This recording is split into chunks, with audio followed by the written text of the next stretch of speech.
दोस्तों, मेरे चैनल को जरूर सब्सक्राइब करें। आपका बहुत बहुत धन्यवाद।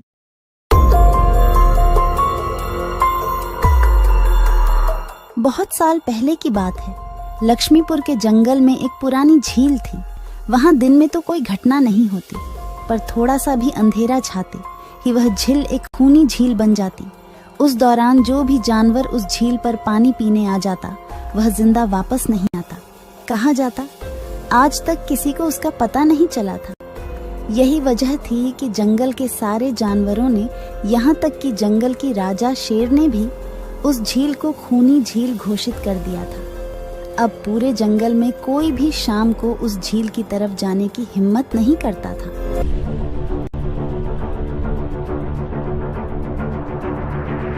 एक दिन उस जंगल में एक बंदर आ जाता है। उसकी और खरगोश की मुलाकात होती है। अरे बंदर भाई, कौन हो तुम? पहले तो तुम्हें इस जंगल में कभी नहीं देखा।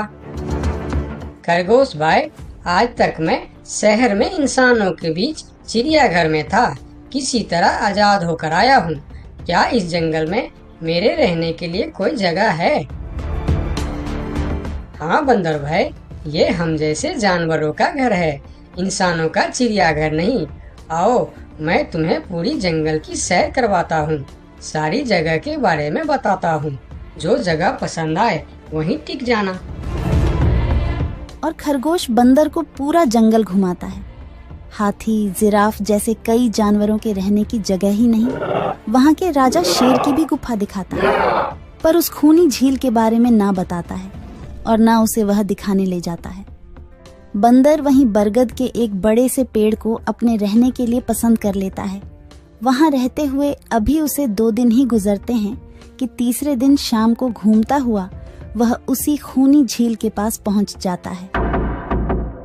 अरे वाह, कितने सुंदर झील है। जी तो करता है ठंडे ठंडे पानी में कूद कर नहा लूं, लेकिन सर्दी होने का डर है।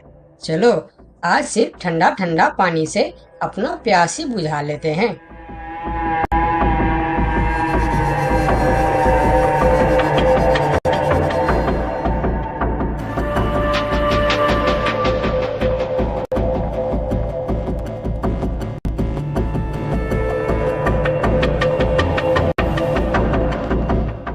अरे बंदर भाई, तुम इतने डरे हुए क्यों हो? कहाँ से आ रहे हो?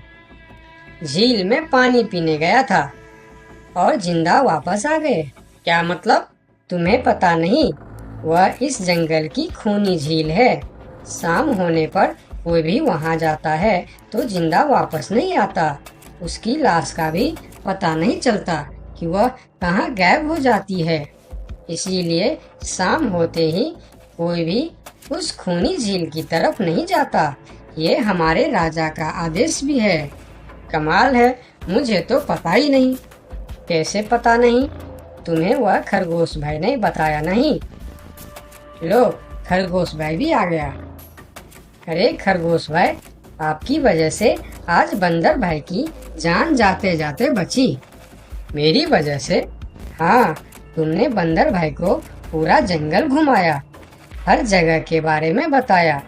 इस खूनी झील के बारे में क्यों नहीं बताया? भूल गया भाई, मैंने तो सोचा ये तो पेड़ पे रहते हैं, इन्हें झील से क्या काम। अभी अभी इन्हें खूनी झील की खूनी ने पकड़ने की कोशिश की, ये तो बाल बाल बच गए, वरना खूनी झील की खूनी, क्या तुमने उसे देखा? क्यों, क्या तुम लोगों ने आज तक नहीं देखा? नहीं, हम में से कोई कभी भी शाम को उस तरफ जाते ही नहीं और दिन में कोई घटना नहीं होती। और यह बात वह जाकर शेर के दरबार में सभी को बताता है। उसकी बात सुनकर किसी को भी यकीन नहीं आता है। क्या बात कर रहे हो बंदर? मैं सच कह रहा हूँ महाराज, लेकिन हम लोगों तो कभी आज तक देखा ही नहीं, क्योंकि आप लोग उसे खूनी झील समझकर दिन में ही वहाँ जाते हो और शाम होते ही आप लोग डर के मारे वहाँ जाना बंद कर देते हो। पूरे दिन वह मगरमच्छ झील में छुपा रहता है, शाम होते ही चुपचाप निकलता है और झील के पास पानी पीने आए जानवरों को खा जाता है। और आप लोग समझते हैं कि यह झील ही खूनी है, जबकि खूनी यह झील नहीं, इसमें छिपा हुआ मगरमच्छ है। हमें तो यकीन नहीं हो रहा है। वही तो बंदर भाई, हमें अगर पहले पता होता कि आप इतने बड़े झूठे हो तो हम अपने जंगल में आपको रहने की कभी जगह नहीं देते। अरे यार, आप लोग मेरे बात पर यकीन क्यों नहीं करते? मैं आप लोगों का भलाई के लिए ही बोल रहा हूँ। अगर तुम्हारी बात सच्ची है तो क्या तुम उस मगरमच्छ को हमें दिखा सकते हो? क्यों नहीं महाराज, आज शाम होते ही आप लोग वहाँ जाकर पेड़ और पत्थरों के बीच छुप जाना। और फिर शाम को वह सभी उस खूनी झील के पास जाकर छिप जाते हैं। झील के किनारे जाकर बंदर 2-3 बड़े बड़े पत्थर उस झील के पानी में फेंकता है। पत्थर के गिरने की छपाक छपाक की आवाज सुनकर मगरमच्छ पानी के अंदर चलता हुआ शिकार करने वहां आता है। मगर वहां पेड़ के पीछे छिपे दिखाई देते हाथी को देखकर वह सावधान हो जाता है और सोचता है, अच्छा, तो यह लोग मुझे छुपकर देखने आए हैं। अब मैं क्या करूं? हाँ, ये लोग तो बेवकूफ है। इन्हें फिर से बेवकूफ बनाते हैं। मैं फिर से पत्थर बन जाता हूँ। देखा, हमने कहा था ना, झील में एक बड़ा सा पत्थर है। हाँ, देखो, यही पत्थर तो हमें हमेशा रात में दिखाई देता है। हाँ, वही तो। ये पत्थर सिर्फ रात को क्यों दिखता है, दिन में क्यों नहीं दिखता, कभी सोचा है? हाँ, रात को चंद्रमा की वजह से पानी में ज्वार आता है तो वह पत्थर ऊपर हो जाता है। दिन में ज्वार नहीं आता तो पत्थर पानी में डूबा रहता है। उनकी बेवकूफी भरी बातें सुनकर बंदर परेशान हो जाता है। अरे यार, तुम लोग भी ना समझते ही नहीं। ठीक है, चलो एक काम करते हैं। तुम लोगों को लगता है ना कि वह बड़ा पत्थर, कि वह बड़ा ही मजबूत पत्थर है। अगर यह खुद ही बता दे कि यह एक मजबूत पत्थर है तो मैं भी मान जाऊंगा और अभी गुलाटी मारते हुए झील में छलांग लगा दूंगा और तैरता हुआ इस तरफ से उस तरफ चला जाऊंगा। यह सुनकर मगरमच्छ के मुंह में पानी आ जाता है। लगता है आज बंदर का नरम नरम मांस खाने का मौका मिलेगा। वैसे भी ये सारे जानवर बेवकूफ है। आज तक मुझे पत्थर ही समझते आए हैं। मैं पत्थर हूँ, मैं मजबूत पत्थर हूँ। सुना आप लोगों ने? ये कैसे आप लोगों को बेवकूफ समझता है? अरे पत्थर भी कभी बोलते हैं क्या? अब सभी की समझ में बंदर की बात आ जाती है। रात भर सभी शेर राजा की गुफा में मीटिंग करते हैं। बंदर सही कह रहा था। यह मगरमच्छ जरूर कहीं दूसरे जगह से हमारे जंगल में आ गया है। लेकिन अब क्या करे? अगर धरती पर होता तो मैं उसे धूल चटा देता था, लेकिन पानी में हमारा शक्ति कम हो जाती है। तो क्या इससे हमें कभी छुटकारा नहीं मिलेगा महाराज? मेरे ख्याल से तो नहीं। मिलेगा महाराज। ये पानी में भी रहेगा, हमें देखेगा भी, मगर वह कुछ कर नहीं पाएगा। ये कैसे हो सकता है? हो सकता है हाथी भाई। बस आप लोग मुझे 2 बड़े बड़े रस्सी दे दो। रस्सी का क्या करोगे? मैं शहर के चिड़ियाखाना में था तो एक एक तरीका सीखा है जानवरों पर कब्जा करने की। हम इस पर कब्जा कर लेंगे। और बंदर को 2 बड़ी बड़ी रस्सी लाकर दी जाती है। फिर बंदर उन सभी के साथ रस्सी लेकर उस खूनी झील पर पहुंचता है।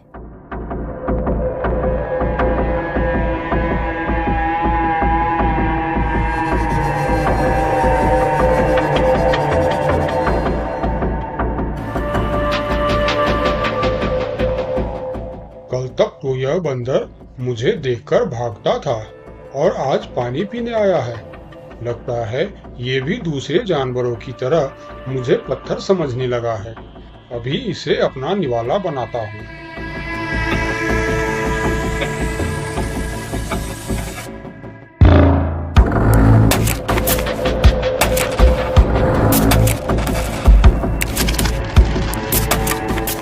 अरे, ये तो भाग भी नहीं पा रहा है। अब यह जितना ज्यादा फरफराएगा उतना यह फंदा कसता जाएगा और चुपचाप रहेगा तो फंदा ढीला रहेगा। जैसे यह फिर हिलेगा फिर फंदा कसता जाएगा। अब ना यह इससे छूट सकता है और ना पानी में जा सकता है। अरे वाह, फिर तो यह हमारा कुछ भी नहीं बिगाड़ सकता। अब हम सारे जानवर इस झील में कभी भी पानी पी सकते हैं, कभी भी नहा सकते हैं। अब यह हमारा कुछ भी नहीं बिगाड़ पाएगा। अरे वाह बंदर भाई, मान गए। आपने तो हमारी समस्या ही खत्म कर दी, वरना रात भर हमें प्यास ही रहना पड़ता था कि हमें झील में पानी पीने गया और झील ने हमें खा लिया। तो आज हमें एक बात समझ में आई है कि किसी भी अफवाह के चक्कर में हमें अपनी जगह छोड़कर नहीं जाना चाहिए, बल्कि उस अफवाह का समाधान क्या है वह खोजना चाहिए, क्योंकि कोई भी जगह खूनी नहीं होती, उस जगह पर रहने वाला खूनी होता है।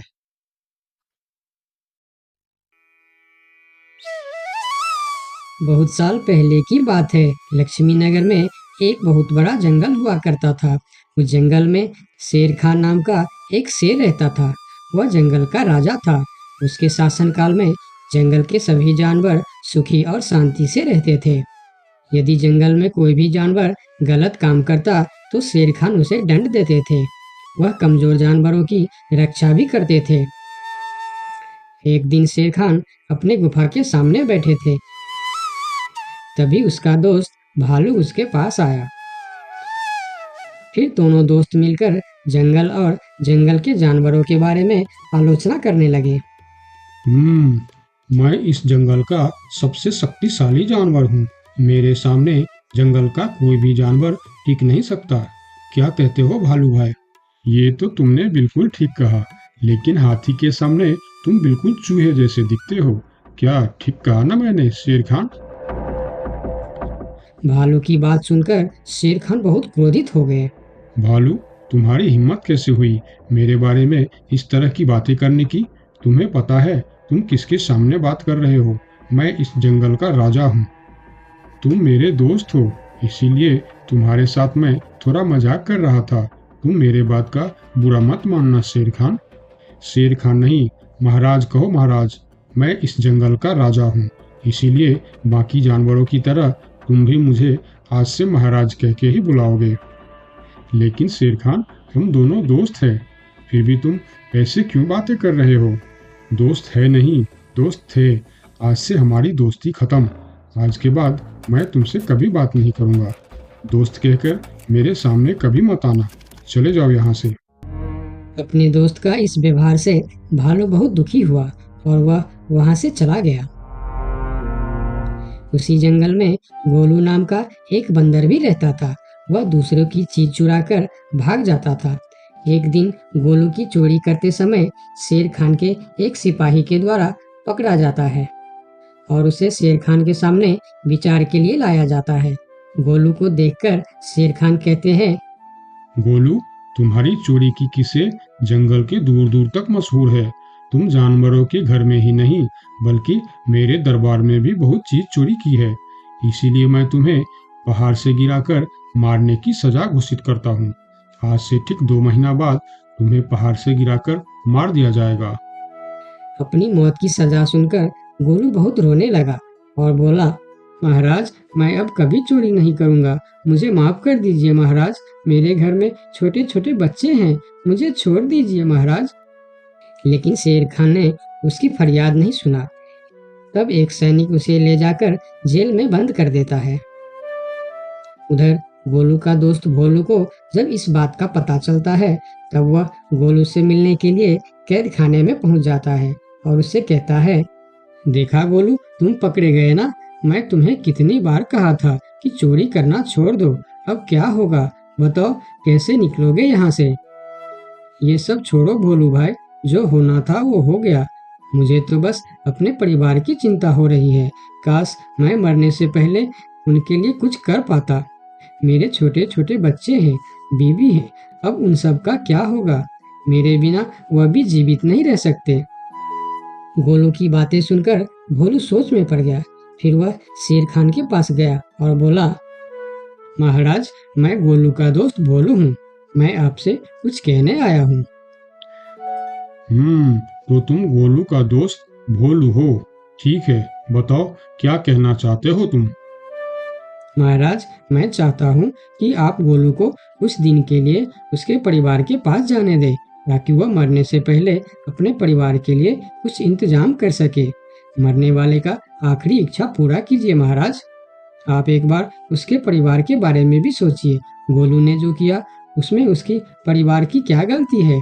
अगर आप उसे कुछ दिन के लिए अपने परिवार के पास रहने दोगे तो शायद उसका परिवार बच जाएगा। मैं इस बारे में तुम्हारी कोई मदद नहीं कर सकता। अगर अपने परिवार से मिलने के बहाने गोलू भाग गया तो मैं किसको सजा दूंगा?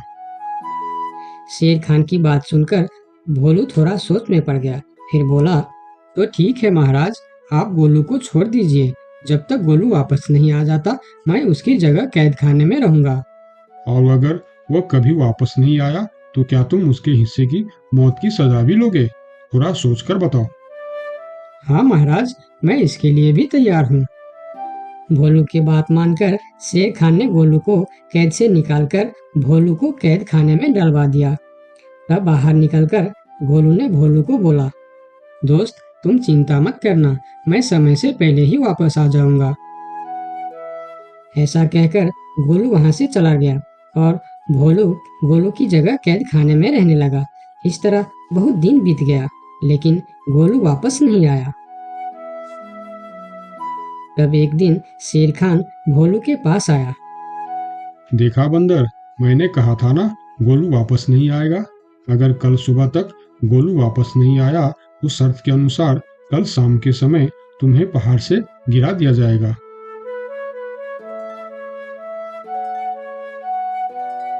अगले दिन भी जब गोलू वापस नहीं आया तब शेर खान और उनके सैनिक भोलू को लेकर पहाड़ के किनारे पर गए। फिर भोलू को खाई के किनारे खड़ा करके शेर खान ने कहा, देखा ना मूर्ख बंदर, तुम्हारे दोस्त तुमको धोखा देकर चला गया। अब तुम मरने के लिए तैयार हो जाओ। लेकिन इस बार भी गोलू नहीं डरा और बोला, कोई बात नहीं महाराज, मैं अपने दोस्त के लिए मरने के लिए भी तैयार हूँ। मैं यह जानकर बहुत खुश हूँ कि मेरा दोस्त अपने परिवार के साथ खुश है। मेरे आगे पीछे और कोई नहीं है, मैं तैयार हूँ महाराज। शेर खान और भोलू के बीच बातचीत चल ही रही थी कि तभी थोड़ी दूर पर गोलू उनके और आता हुआ दिखाई दिया। फिर पास आकर उसने बोला, तुम्हें ऐसा करने की कोई जरूरत नहीं है दोस्त। तुमने मेरे लिए जो किया उसके लिए तुम्हारा बहुत बहुत शुक्रिया। अब मैं अपनी सजा पूरी करने के लिए तैयार हूँ। महाराज छोड़ दीजिए मेरे दोस्त को। गोलू, तुम्हें वापस आने की क्या जरूरत थी? मैं यह सजा ले लेता था। तुम्हारे घर में छोटे छोटे बच्चे हैं, बीवी है, उनका क्या होगा? मेरे परिवार में मेरे अलावा और कोई नहीं है, इसीलिए यदि मैं मर भी जाऊं तो मेरे लिए किसी को कोई दुख नहीं होगी। तुम यहाँ से चले जाओ। नहीं दोस्त, गलती मैंने की है, इसीलिए सजा भी मुझे ही मिलनी चाहिए। उन दोनों की दोस्ती को देखकर शेर खान सोचने लगे, ये दोनों अपने दोस्ती के खातिर एक दूसरे के लिए जान देने के लिए तैयार है, और मैं एक छोटी सी बात के लिए अपने सबसे अच्छे मित्र भालू से दोस्ती तोड़ दी। यह मैंने बहुत बड़ा गलती कर दी। मुझे इसका प्रायश्चित करना ही होगा। किसी को मरने की कोई जरूरत नहीं है। तुम दोनों की दोस्ती देखकर मैं गोलू की सजा माफ करता हूँ। और याद रखना गोलू, अगर तुमने फिर से चोरी की तो अगली बार मैं तुम्हारी सजा माफ नहीं कर पाऊंगा। नहीं नहीं महाराज, आज के बाद मैं फिर कभी ऐसा गलती नहीं करूंगा।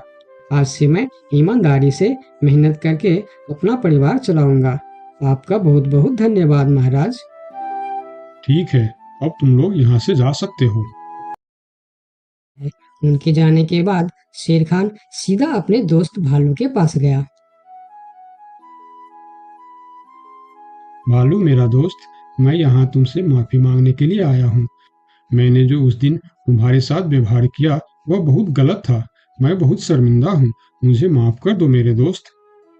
लेकिन महाराज, आपने तो कहा था। महाराज नहीं, शेर खान बोलो, शेर खान। आज से तुम मुझे महाराज नहीं शेर खान ही बुलाओगे, क्योंकि दोस्त एक दूसरे के नाम लेकर ही बुलाते हैं। आज से तुम मेरे सबसे अच्छे दोस्त हो। गोलू और भोलू की दोस्ती देखकर शेर खान को अपनी गलती का एहसास हुआ और उसने भालू से माफी मांगी और दोनों फिर से दोस्त बन गए। तो दोस्तों, इस कहानी से हमें यह सीख मिलता है कि कभी-कभी दूसरे के अच्छाइयों को देखकर भी हम अच्छा बन जाते हैं। इसीलिए हमें हमेशा अच्छे लोगों के साथ ही दोस्ती रखनी चाहिए और अच्छे-अच्छे काम भी करनी चाहिए। आपका बहुत-बहुत धन्यवाद।